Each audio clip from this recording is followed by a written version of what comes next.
Iya. Dalam Al-Quran jelas dikatakan, sih, Bang. beriman kepada kitab-kitab sebelumnya. Orang Aceh, Bang. Orang Aceh. Iya. Bang, saya tanya dulu Bang. Gubernur Aceh Muslim nggak? Iya, Muslim. Nah, Bang. Tengku siapa itu namanya? Nggak tahu, Bang. Aku nggak terlalu ini sih. Nggak tahu. Katanya orang Aceh. Dia tersandung masalah korupsi, betul? Iya. Menurun nggak Bang angka korupsi di Aceh Bang semenjak diterapkannya syariat Islam? Nggak ngaruh sih, Bang. Nggak ngaruh Bang. Nggak ngaruh. Karena apa?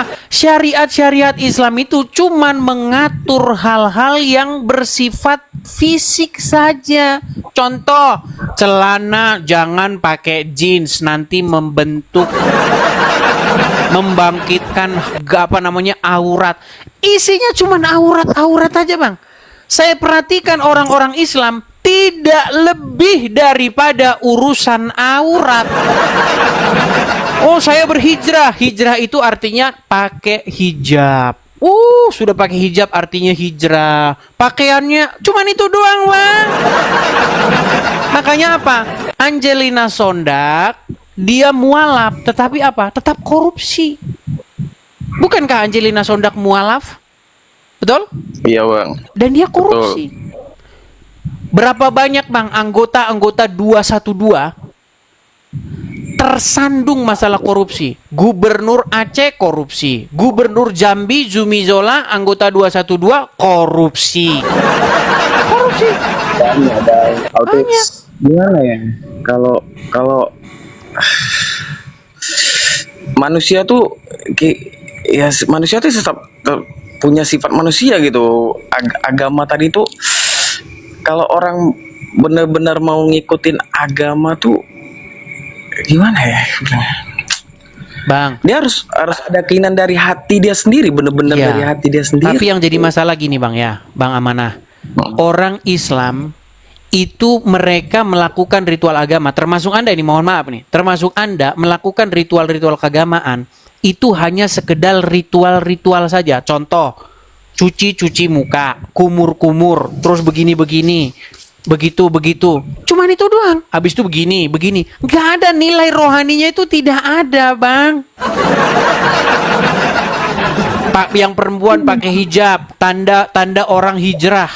Kan tanda hijrah kan cuman menggunakan tutup kepala. Tetapi apa yang diajarkan oleh Yesus, Bang? Berbeda, bertolak belakang.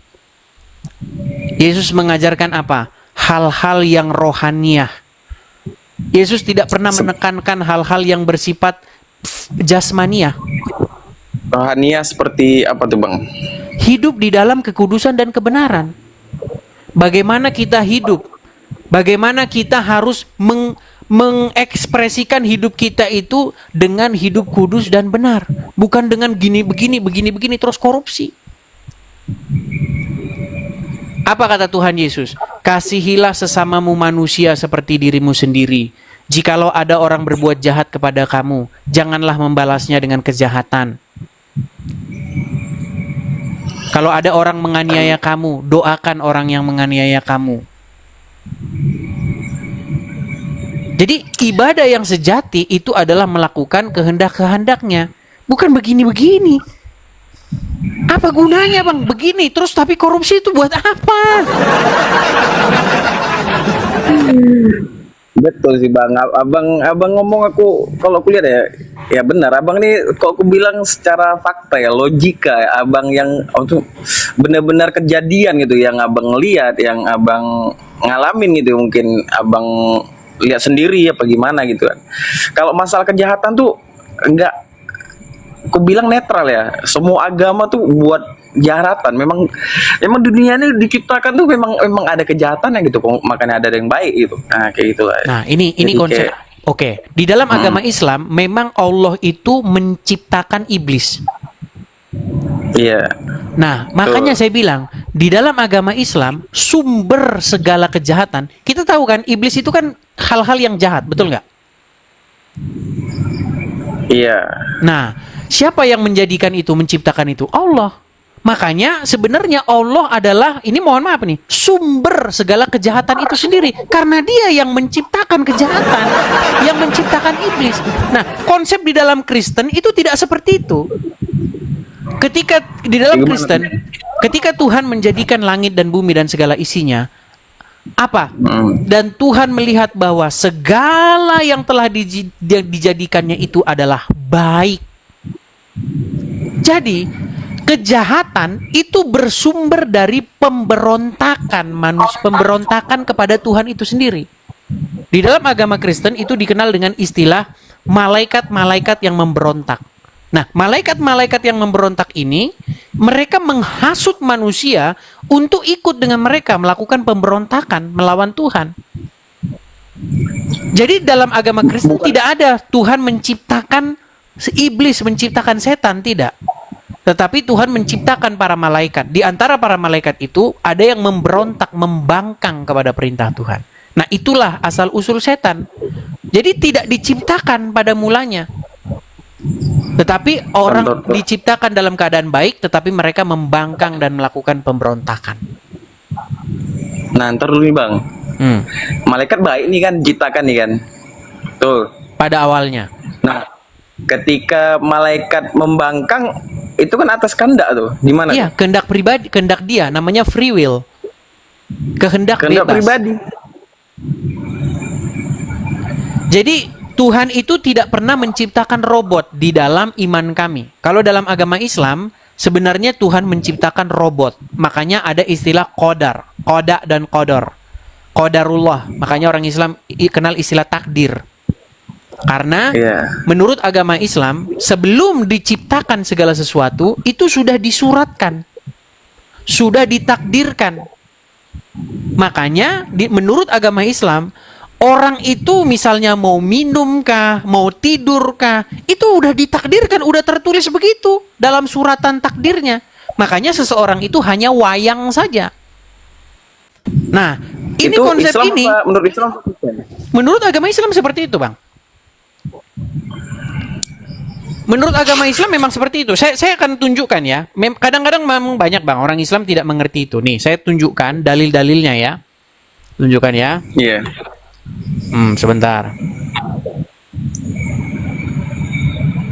Bentar ya Bang, ya sabar ya.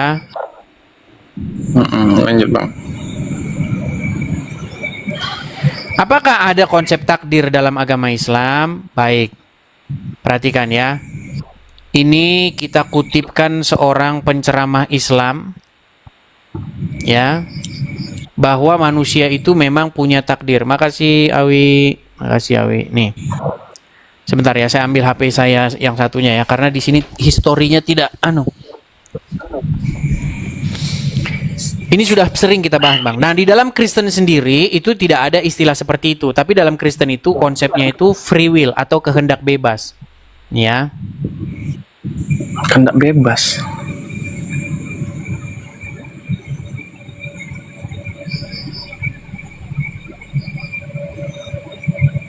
Berarti di Kristen tuh ada sesuatu yang nggak ada berkaitan sama Tuhan gitu. Segala sesuatu di dalam agama Kristen itu terjadi atas izin dia, tetapi bukan berarti dia yang membuat seperti itu. Tuh, bingung kok. Ayo saja lah lanjut. Oke ya, saya ini kan ya. Ini misalnya mengenai konsep takdir ya. Perhatikan. Nih, saya akan tunjukkan. Perhatikan ya nih. Apa yang terjadi dan yang akan terjadi semua telah tercatat. Dalam hadis kata Nabi SAW, Inna Allah kataba aqadir al-khalaiq qabla an yakhluqa as-samawati wal ard bi 50,000 sana. Allah telah mencatat takdir seluruh alam semesta, makhluk alam semesta. Allah sudah catat takdir, yaitu skenario apa yang terjadi, bagaimana kesudahan mereka, semua sudah Allah catat.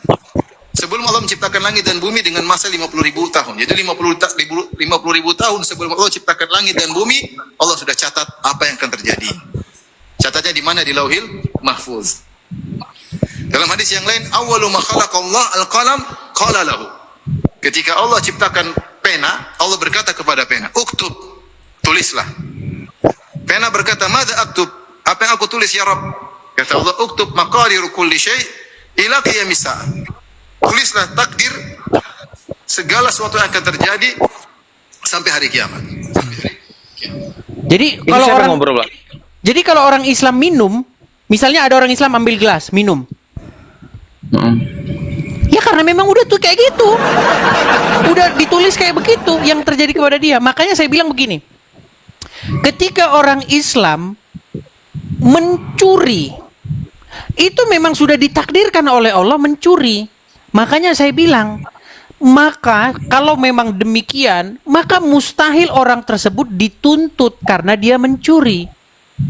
Misalnya nanti di pengadilan yaumil akhir. Si fulan, kau harus masuk neraka karena kau korupsi. Loh, itu kan sudah ditakdirkan oleh Allah, bukankah Allah yang telah menentukan itu? Tapi maaf nih Bang, itu siapa tadi ngobrol Bang tadi Bang? Itu namanya Ustadz Firanda. Itu Ustadz yang sangat terkenal. Ustadz Firanda ya. Iya. Nah jadi tuh gini Bang ya, aku kalau takdir tuh ya. Jadi tuh kalau takdir tuh aku ada suatu kayak kisah lah tuh sebelum Rasulullah, masih jauh lagi, Nabi Musa ya. Jadi tuh Musa ya. Jadi ceritanya gini nih, ada perempuan yang mandul gitu, maksud udah lama gitu. Jadi dia tuh datang ke Nabi Musa, berdoa, sampaikan ke Musa. Nah, itu Nabi Musa berdoa. Itu disampaikanlah sama Allah bahwasanya dia tuh udah ditakdirkan sebagai mandul. Jadi dia tuh Nabi Musa tuh nyampaikan ke perempuan tadi nih bahwasanya kamu bakalan mandul selamanya. Nah, cuman perempuan tadi ini tetap yakin bahwa walaupun di hatinya sedih, dia tetap berdoa sama Allah. Jadi dia doa terus. Itu berapa tahun kemudian hasilnya tetap sama kata Allah. Itu dia berdoa lagi setahun lagi, berdoa lagi. Itu jawabannya tetap sama sampai berpuluh-puluh tahun, jawabannya tetap sama sampai terakhirnya dia datang lagi ke Allah atau ke Nabi Musa, mintalah. Dan terakhirnya apa jawaban Allah? Ada itu atau nggak salah itu ayatnya, atau bilang tuh nggak salah Allah tuh malu karena apa? Karena manusia tuh setiap hari doa dan Allah tuh nggak mengasih. Terakhir apa dikasih tuh pas dialog sama Nabi Musa, dikasih terakhir dia tuh bisa bilanglah kepadanya bahwasanya dia akan diberkahi anak. Iya, artinya memang bertentangan, Bang. Tapi kalau kita belajar memang takdirnya seperti itu. Itu memang sudah suratan tangannya. Dia akan berdoa terus, nanti akhirnya dijawab doanya. Itu memang sudah skenarionya. Itu memang skenarionya.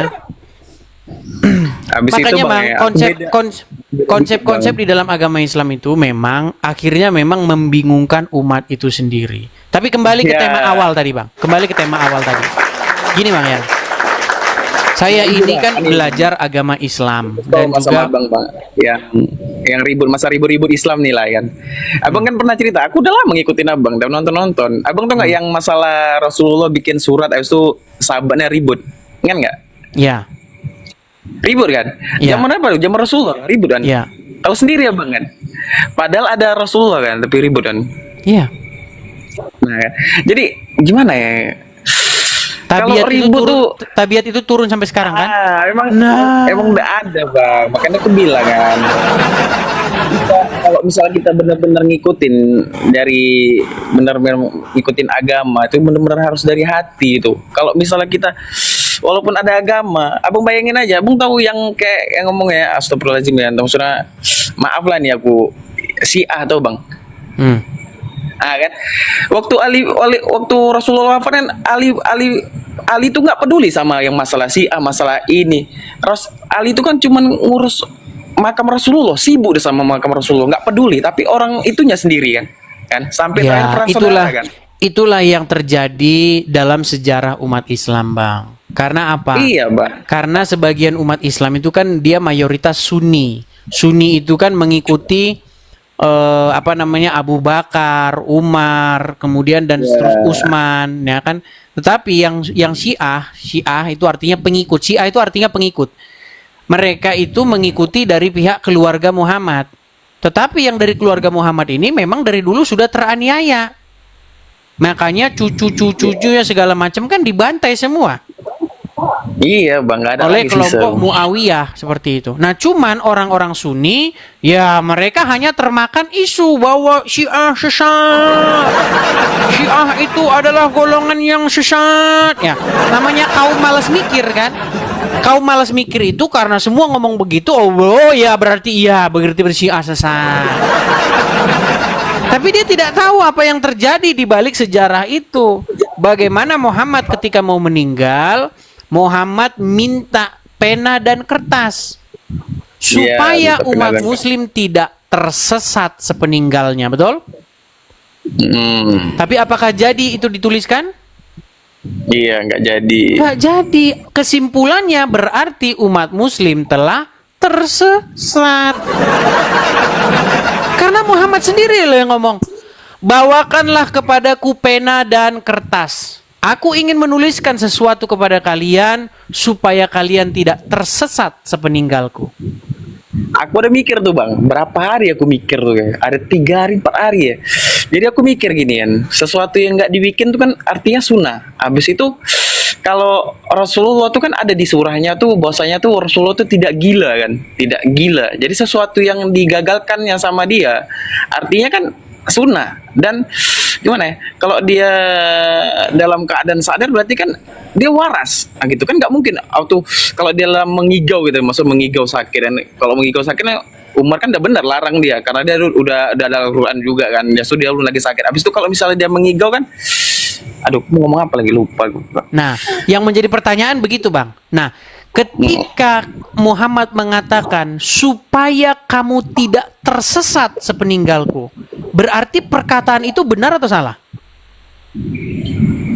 Iya, benar lah. Oke, benar karena dia sadar mengucapkan itu dan ternyata tidak jadi itu.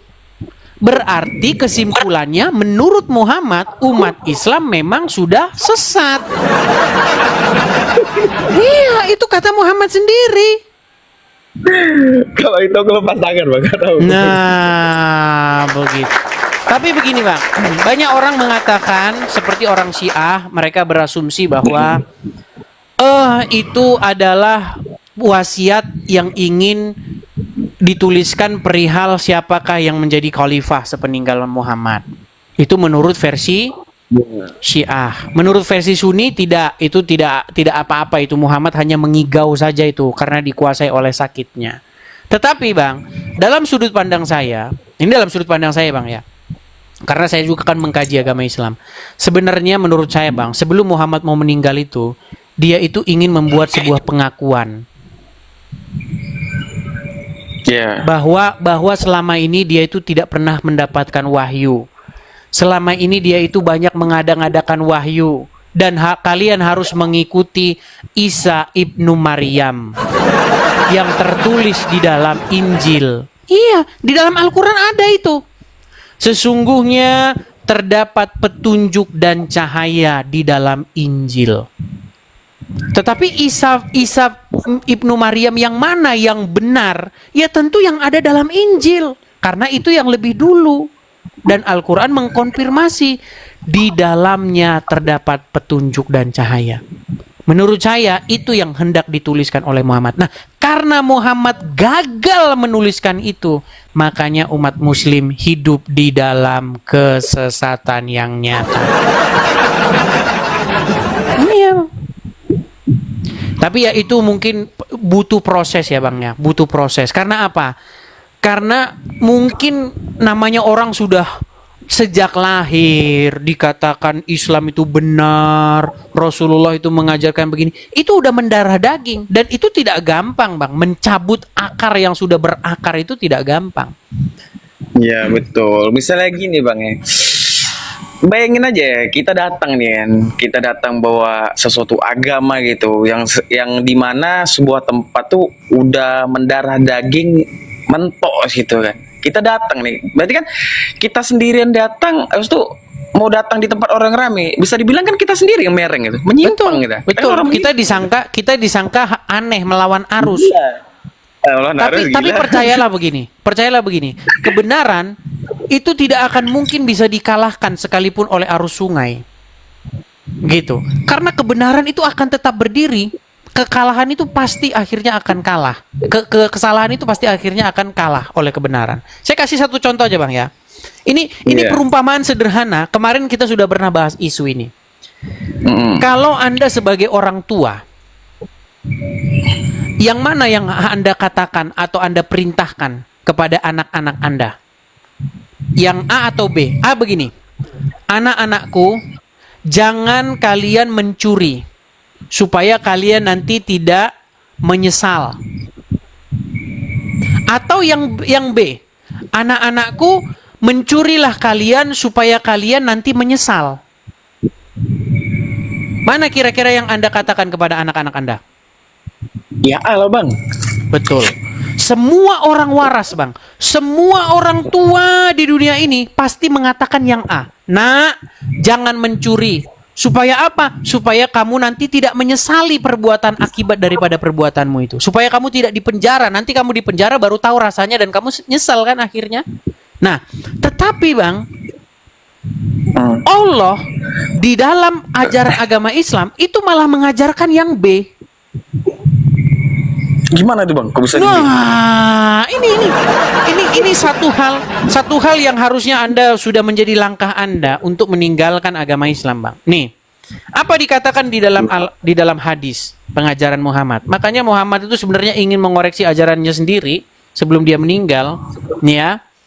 Dikatakan begini.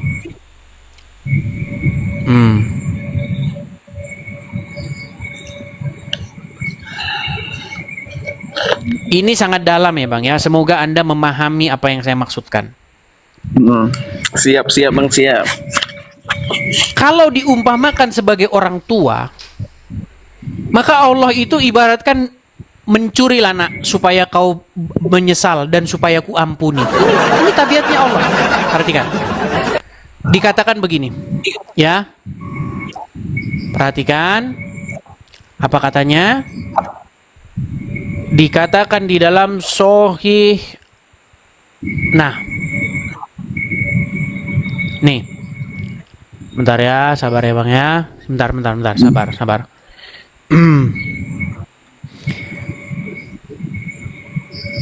Dikatakan di dalam hadis ini ada banyak hadis ya bang ya. Sahih Muslim nomor sekian ini telah menceritakan kepada kami dan seterusnya bahwasanya dia berkata di menjelang kematiannya, aku telah menyembunyikan kepada kalian perkara yang aku dengar dari Rasulullah SAW. Disembunyikan ini.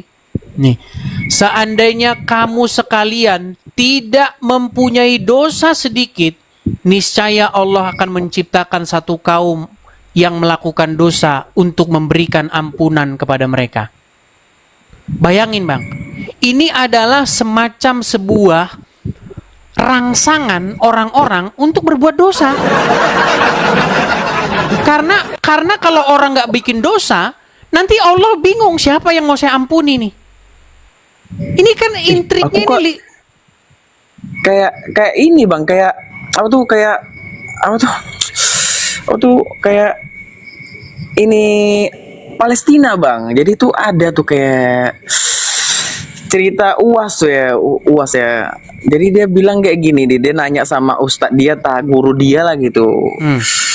Kenapa Palestina nih nggak dihentikan aja gitu kan? Jadi gurunya nih atau ustadznya nih ngejawab lah gitu kan, bilangnya, kalaulah dihentikan perang Palestina ini kan, lalu orang Islam tuh mau ke surga tuh lewat apa gitu? Nah jadi kayak ngait nggak sih? Ngait nggak? Iya, makanya saya bilang bang. Jadi Allah itu memang dia itu supaya ada seperti orang tua tadi loh. Misalnya, tadi kan kita sudah buat umpama, jangan buat jangan mencuri nak supaya kamu nanti tidak nyesal. Itu kan orang tua yang waras kan? Nah, kalau orang tua yang tidak waras sebaliknya, nak, mencurilah kamu supaya kamu menyesal. Ini seperti ini nih. Demi zat yang jiwaku berada dalam tangannya, seandainya kamu sekalian tidak berbuat dosa, niscaya Allah akan memusnahkan kalian. Setelah itu Allah akan menggantikan kalian dengan umat yang pernah berdosa. Kemudian mereka akan memohon ampunan kepada Allah, dan Allah pun pasti akan mengampuni mereka. Jadi ini sebenarnya ini diam bang. Demi zat yang jiwaku di tangannya, seandainya kamu sekalian tidak berbuat dosa sama sekali, niscaya Allah akan musnahkan kalian.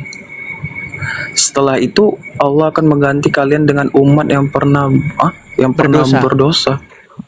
Menggantikan kalian dengan umat yang pernah gimana maksudnya? Kalau tidak berbuat dosa, kalau ada umat tidak berbuat dosa sama sekali, akan dimusnahkan oleh Allah. Akan diganti dengan umat yang berbuat dosa. Kemudian mereka akan memohon ampunan kepada Allah, dan Allah pasti akan mengampuni mereka. Jadi ini bahasa-bahasa licik. Gimana ya? Gimana? Pernah berdosa. Gimana maksudnya? Dengan umat yang pernah berdosa, maksudnya dia udah hidup lama gitu apa gimana tuh? Nah, itu dia bang, makanya serba membingungkan. Makanya serba membingungkan.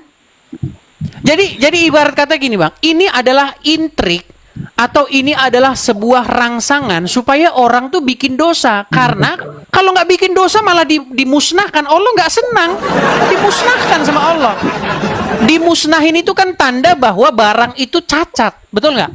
Kalau kita musnahin sesuatu, berarti barang itu memang tidak sesuai lagi dengan hati kita.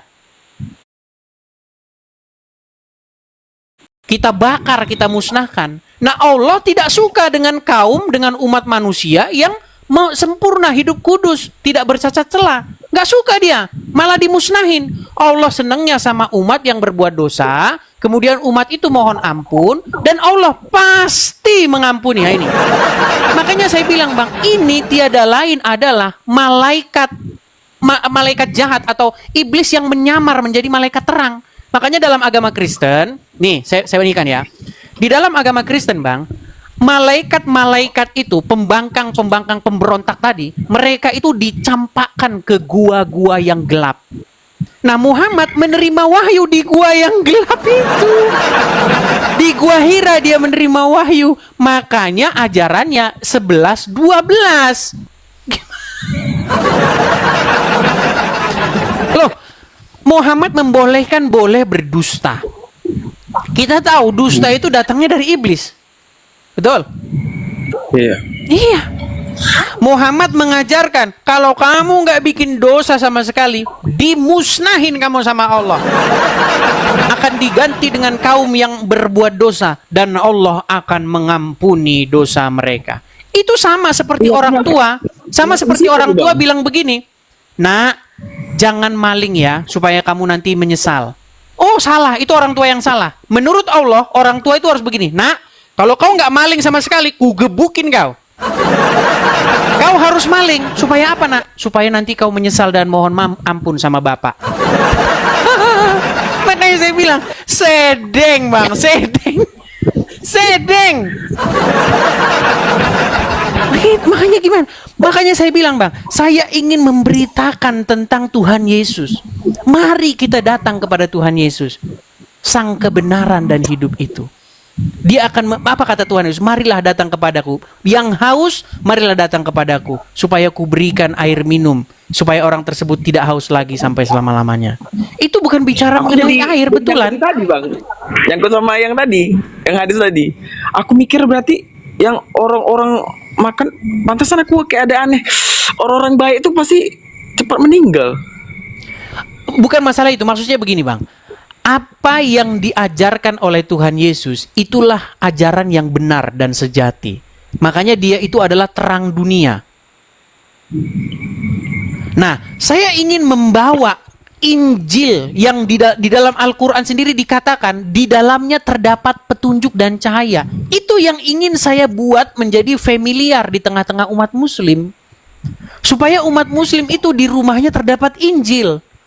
Tapi ketika saya main ke rumah sahabat-sahabat saya yang Islam, banyak bang teman-teman saya yang Islam.